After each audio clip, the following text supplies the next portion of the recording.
Hello everyone, this is Flight Sergeant Baxter, and today I'm going to show you how to make a fire. This video will show you the things you need and also how to set it up. Let's go.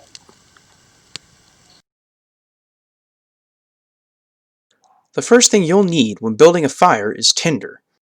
Tinder is any material that ignites with a minimal amount of heat.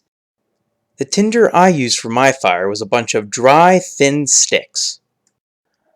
A good place to find those is on tree branches, generally evergreen trees and mostly closer to the trunk.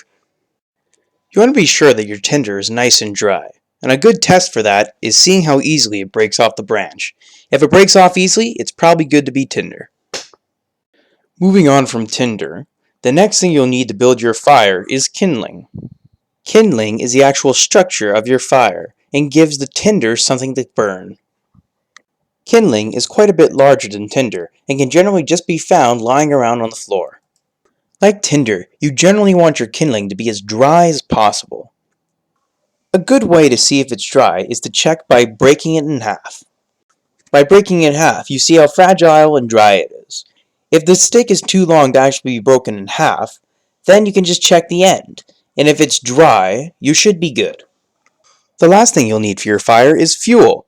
Fuel generally consists of larger logs that help continue your fire after the kindling and the tinder have burned out. Like kindling, you can generally just find fuel lying around on the ground. And when you're looking for it, look for as dry as possible. Now that we've gotten our materials, we can now start laying the fire. When building a fire, you always want to be sure to make it in a secure location, so for this video, I will be building it in this fire pit. The fire I will be building in this video is a log cabin fire because they are fairly easy to build and fairly easy to light. To begin, take two larger logs and lay them across your fire pit.